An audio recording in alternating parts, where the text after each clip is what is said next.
축구를 좋아하는 축구 팬들이라면 이 축구를 보면서 가장 짜릿한 순간이 이 골을 넣었을 때라고 봅니다. 근데 이 골을 넣는 순간에 가장 더 짜릿한 순간은 바로 극장골이 들어갔을 때가 아닌가 생각합니다. 이 축구에서 시합이 종료 직전 이 선수가 골을 넣게 되면 그 골이야말로 승부를 뒤집고 승부를 패배해서 승리로 이끄는 아주 결정적인 골이 되기 때문입니다. 그 골을 보면 그 필드에서 뛰는 선수뿐만이 아니라 좋아하는 팬들은 너무나 좋아서 와 만세하며 굉장히 소리치게 되는 것입니다. 저는 개인적으로 축구를 이 극장골을 하면 생각나는 골이 2002년 월드컵 때 16강전 이 이탈리아의 전에서 연장전에 터진 안정환 선수의 헤딩골이 아닌가 싶습니다. 그 골이 들어가면서 우리나라는 이 굉장한 축구 실력을 가진 이탈리아를 꺾고 16강에서 8강으로 올라가게 된 굉장한 환호성을 일으킨 골입니다. 여기 계신 우리 수험생들이 그때 태어나지 않은 게 너무 아쉽습니다. 그 골을 봤더라면 굉장한 환호성을 질렀을 것이기 때문입니다. 이렇게 축구에서 극장골이 들어가는 것과 마찬가지로 우리 수능을 앞둔, 특별히 대학 입시를 앞둔 수험생들에게 가장 짜릿한 순간은 언제일까요? 바로 대학 입학에 합격했다라는 그 소식이 들려왔을 때가 아닌가 생각하게 됩니다. 생각만 해도 좋죠? 아닌가요? 입시 안 하는 건가요? 네, 입시를 앞둔 사람에게 이 대학 입학에 합격했다라는 이 합격증이 제일 짜릿한 극장골과 같은 이야기 아닐까 싶습니다. 오늘 우리가 오후 찬양 예배 시간에 이 대학 입시를 앞둔 수험생들과 함께 예배를 드리고 있습니다. 저는 이 입시를 앞둔 우리 여기 계신 분들이 이 필드에서 뛰는 이 축구 경기장에서 뛰는 선수들이 아닐까라는 생각을 잠시 해보았습니다. 대학 입시라는 리그에 이 수험생들이 참여해서 이 목표를 둔 대학에 입학하기 위해서 열심히 뛰고 있는 축구 선수와 같다라는 생각을 해본 것입니다. 오늘 수능을 치르고 입시를 앞둔 여러분들에게 이 가나의 혼인잔치의 예수님의 기적과 이 말씀을 통해서 우리가 도전받고 이 대학 입시에서 어떻게 하면 이 하나님의 말씀대로 승리할 수 있을까라는 것을 두 가지로 정리해서 말씀을 나누고자 합니다. 첫 번째로 이 가나의 혼인잔치에서 찾을 수 있는 이 인생의 도전은 바로 시작했다라는 것입니다.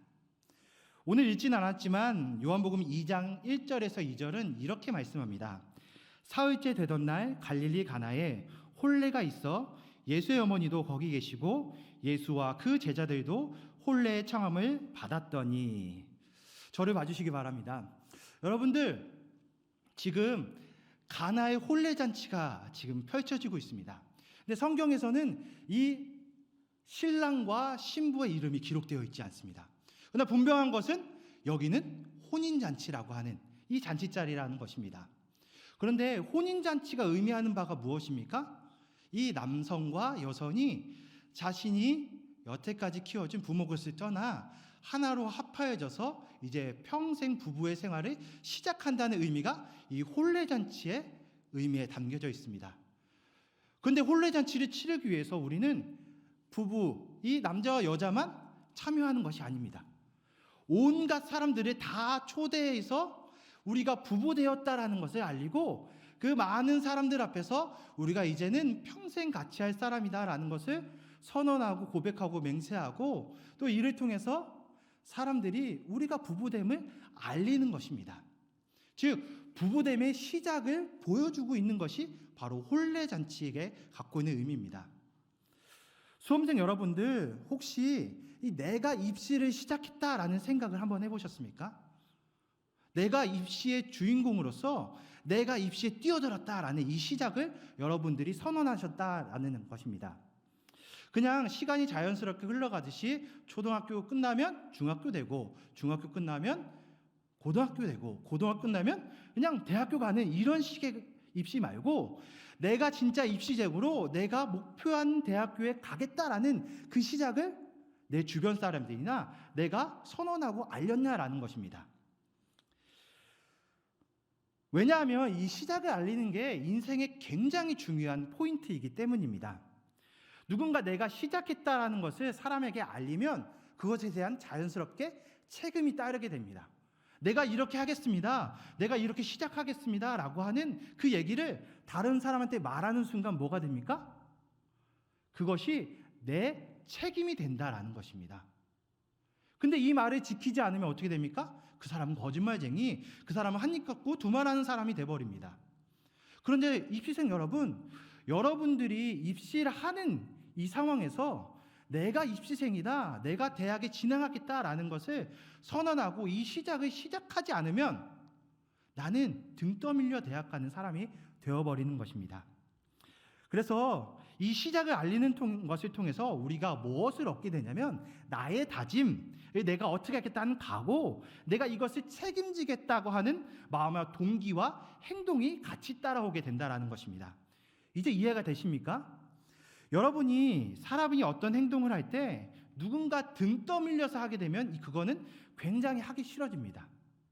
아니, 하기 싫어서 억지로 끌어가면 사실 그게 동력이 나지 않습니다. 누군가 내가 가기 싫은데 등 떠밀어 본 경험이 있으십니까?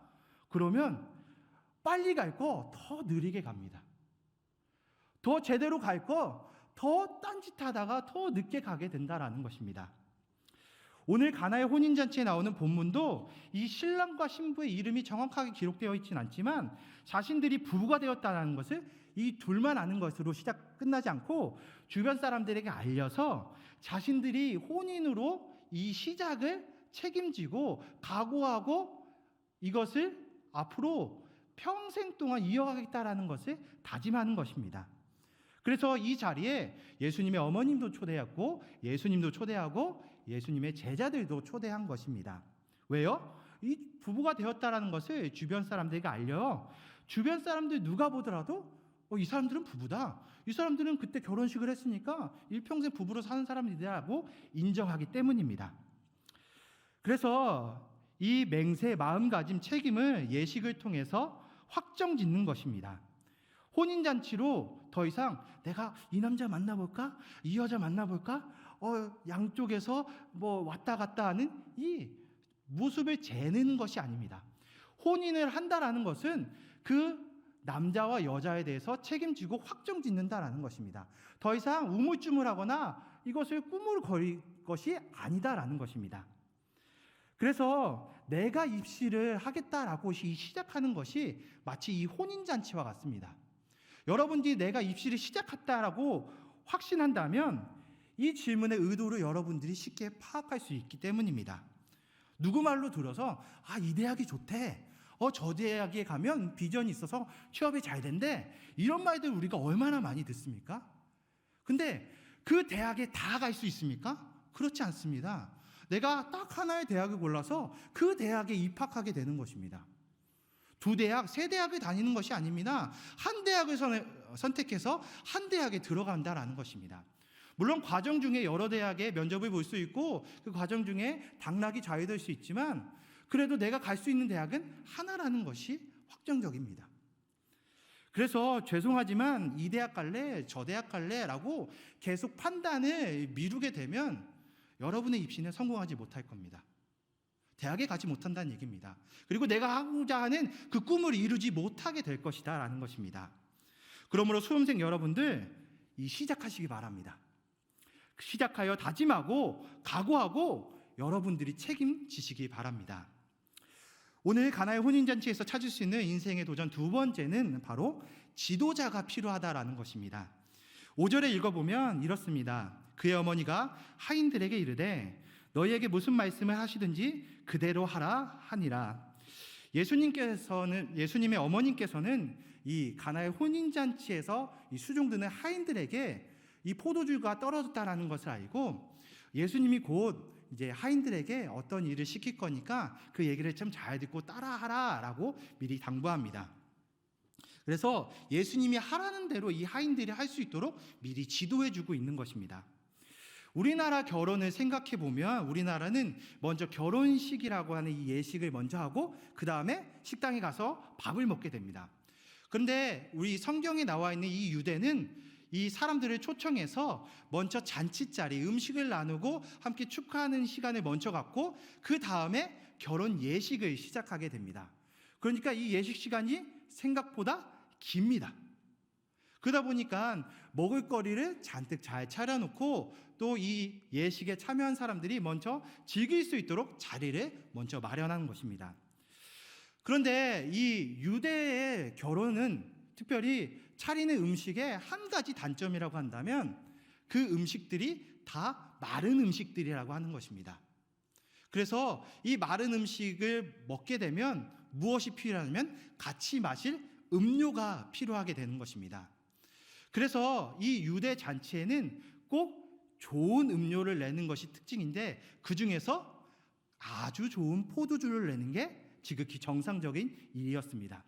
그래서 이 잔치, 혼례 잔치에 정말 심혈을 기울이고 혼례를 잘 준비했다라는 말을 들으려면 어떻게 해야 되냐면 좋은 포도주를 잘 배치해서 사람들이 그 포도주를 마시고 이 혼례 잔치는 사람들이 굉장히 잘 준비했구나. 이 혼주들 그리고 신랑 신부가 이 혼례 잔치를 위해서 많이 신경 썼구나라는 것을 금세 알게 됩니다.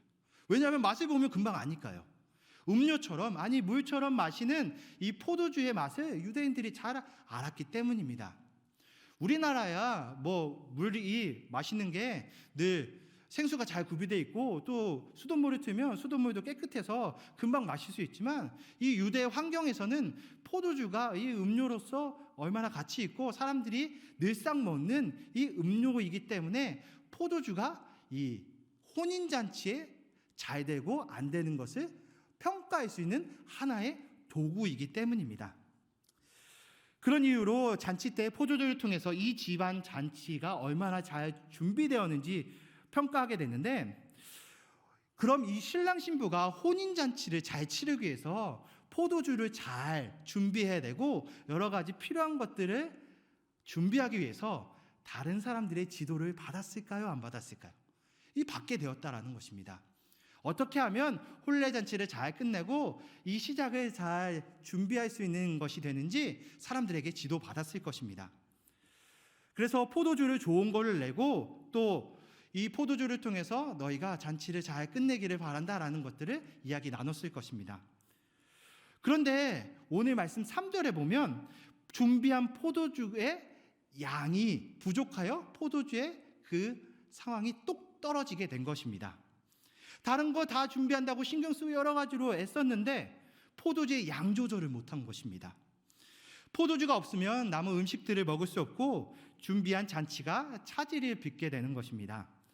아직 결혼식을 올리지 않았기 때문에 아직 시간이 더 필요한데 그때 포도주가 더 많은 양이 필요하게 된 것입니다. 그러자 예수님은 이 포도주가 없는 사실에 대해서 예수님의 어머니가 말하자 이렇게 대답하고 계십니다. 4절에 예수께서 이르시되 여자여 나와 무슨 상관이 있나이까 내 때가 아직 이르지 아니하였나이다 라고 말씀합니다. 좀 특이한 말을 하시는 것 같습니다. 포도주가 필요한데 예수님이 이 포도주를 더 내야 되는 상황에 어머니께 들었는데 어머니 아직 내 때가 아닙니다. 어머니 제가 이때는 상관없습니다 라고 말하고 있는 것입니다. 근데 이 말 뜻을 조금 더 생각해 보면 이 혼인잔치에 중요한 포도주를 놓고 예수님께서 무엇인가 하실 수 있기 때문에 예수님의 어머님께서 지금 포도주가 떨어졌다라는 걸 예수님께 알렸다라는 것입니다. 예수님께서 이 포도주를 어떻게 하실 수 없는 상황이라면 사실 말해봤자 아무 소용없지 않습니까? 포도주를 구할 수 있는 사람한테 우리가 말을 하지 않겠습니까? 포도주에 대해서 알고 있는 사람한테 포도주를 더 달라고 요청하는 게 인지상정이기 때문입니다. 이런 포도주가 똑 떨어진 상황에서 왜 굳이 예수님의 어머님은 예수님께 이때를 알리셨고 또 예수님은 지금은 제 때가 아닙니다. 이때는 나와 상관없습니다 라고 말씀하셨을까요? 혼인잔치를 준비한 신랑과 신부의 모습에서 보면 이 예수님이 지도하실 때가 필요한 타이밍이 있다라는 것을 오늘 성경은 말씀하고 있는 것입니다. 왜냐하면 이 잔치를 누구보다도 잘 준비한 신랑 신부가 그를 위해서 어떻게 해야 하는지 여러 가지로 다각도로 준비했지만 예수님에 대한 준비는 우리 하나님에 대한 준비는 아직까지 제대로 하지 못한 상황입니다. 그 절망스러운 상황에, 그 좋지 않은 상황에 딱 필요할 때 예수님께서 나타나고 지도해 주실 것이기 때문입니다. 마찬가지로 우리가 생각해 보면 입시를 준비하는 과정에서 수험생들도 나름대로 입시를 성공하기 위해서 정말 많이 준비했을 거고 정말 많이 공부했을 것입니다. 그런데 아무리 준비를 잘했다 하더라도 문제는 생길 수 있습니까? 없습니까? 있는 상황이 얼마든지 펼쳐질 수 있습니다. 신랑 신부가 혼인잔치를 잘 준비했는데도 포도주의 양이 모자랐던 것처럼 우리가 준비한 상황에서 다 준비했지만 예상치도 못한 이 어려움에 빠졌을 때, 그때가 바로 예수님께서 지도하실 때라는 것입니다. 그 어려움에 더 이상 어떻게 손쓸 수가 없을 때, 그때가 예수님께서 나타나셔서 예수님의 그 도움이, 또 예수님의 지도가 우리에게 있다라는 것을 말씀해 주시는 것입니다. 우리가 정말 잘 준비하고 계획하더라도 문제가 생길 수 있고, 그 누구도 지도해 줄 수 없을 때, 그때가 예수님이 우리에게 나타나실 때라는 것입니다. 6절과 8절에 보면 이 예수님의 지도하에 포도주가 아주 양질의 것이 준비되는 것을 볼 수 있습니다. 예수님은 하인들에게 돌 항아리 6개에 물을 채우게 하셨고 떠서 연회장에 갖다 주라 하셨습니다. 그리고 나서 사람들이 그 포도주를 마시고 나니까 어떤 반응입니까? 앞서 나온 포도주보다 더 양질의 포도주, 더 좋은 포도주가 이 잔치자리에 올라오게 됐다라는 것입니다. 그래서 이 잔치가 더 풍성해지고 잘 준비되었다라는 것을 많은 초대된 사람들이 알게 되는 것입니다. 사랑하는 수험생 여러분, 그리고 입시를 준비하는 여러분들, 이 예수님의 지도를 받으니 혼인잔치의 결과는 어떻습니까? 그래서 좋은 포도주를 두었다라는 평가를 얻게 되는 것입니다. 여러분이 입시를 준비하면서 이 가나의 혼인잔치와 같은 생각지도 못한 문제를 만나게 되면 여러분은 그때를 어떻게 하시겠습니까? 그때 여러분은 이제 예수님의 지도를 받을 때이고, 그때 예수님의 지도를 따라서 그 두려움과 어려운 상황들을 극복해 나가야 될 것입니다. 요한복음 뒷장에 요한복음 6장 16절 이하에 보면 예수님의 제자들이 그 큰 풍랑을 만나서 파도에 어려움을 당하는 그 배의 상황이 나타나 있습니다. 그래서 갈릴리 바다에서 큰 파도에 제자들이 두려워할 때 예수님이 6장 20절에 내니 두려워하지 말라라고 말씀하시는 부분이 있습니다. 사실 제자들은 갈릴리의 어부들이었습니다. 뱃사람으로서 바다에서 배 타는 것은 예수님보다는 갈릴리 어부들이 더 익숙한 상황이었습니다. 배를 더 많이 탔고 흔들리는 파도에 여러 역경들을 헤친 사람들이 이 어부들이었습니다. 그런데 이 어부들도 갑작스러운 큰 풍랑을 만나서 배가 흔들리고 나니까 생각지도 않은 이 일에 두려움을 가지게 되었다는 것입니다. 그때 예수님 나오셔서 바로 내니 두려워 말라라고 말씀하시는 것입니다. 사랑하는 수험생 여러분, 입시생 여러분, 생각지도 못한 일을 만났을 때 우리는 두려움이 찾아오게 됩니다. 내가 입시 수험장에서 생각지도 못한 일이 나에게 터져서 어떻게 하지? 어떻게 하지? 머릿속에 하얘지고 떨리는 순간이 올 수 있습니다. 바로 그때 예수님을 찾으시기 바랍니다. 우리 주님은 여러분과 함께 계셔서 내니 두려워 말라라고 말씀하시는 분입니다. 그럼 그 마음을 다시 잡고 우리 예수님의 지도에 따라서 내 입시에 나오는 그 모든 면접의 상황들, 또 내가 시험지의 문제를 하나하나를 풀 때 우리 주님께서 함께 하신다라는 이 두려워하지 말라라는 말씀에 따라서 용기 내어 시험에 답을 하고 또 면접에 말을 꺼내시기 바랍니다. 그러면 그 지도에 따라서 하나님이 충분히, 우리 주님께서 충분히 여러분들의 길을 인도해 주실 것이기 때문입니다. 수험생 여러분들, 우리는 입시를 두고 마치 마지막에 짜릿한 골을 넣어서 극장골을 얻고자 하는 마음이 있습니다. 마지막에 한 탕만 잘하면 되는 이 한탕주의 같은 일이 우리 마음을 유혹하게 됩니다. 마지막 한 방에 대박을 터뜨려 입시나 성공의 이야기를 들은 것을 우리는 신화처럼 이야기하곤 합니다. 그런데 여러분 생각해 보시기 바랍니다. 입시에 성공하기 위해서, 이 짜릿한 꿀맛을 보기 위해서 그라운드의 선수들은 90분 내내 달렸습니다. 그리고 그 끝에 골이 들어가 극장골의 맛을 본 것입니다. 그냥 자연스럽게 내가 아무것도 하지 않고 꿀맛을 본 게 아니라는 것입니다. 여러분들도 아무것도 하지 않는 채 꿀맛만 보는 사람들이 아닐 것입니다. 오늘 내가 생각하는 이 잘못된 입시에 대한 생각들을 버리고 우리 주님께서 나에게 입시생으로 시작하는 이 말씀, 또 예수님께서 나를 지도해 주신다는 이 말씀을 기억하시면서 남은 입시 과정들과 또 수능일에 시험 보는 그 모든 과정들에서 여러분들이 승리하는 그 귀한 분이 되셨으면 합니다. 그래서 우리가 늘 예수님의 그 뜻에 따라서 이 어려운 고비의 시간들, 이 입시의 시간들이 하나님의 그 승리로 변화될 수 있는 놀라운 은혜가 있기를 축원합니다.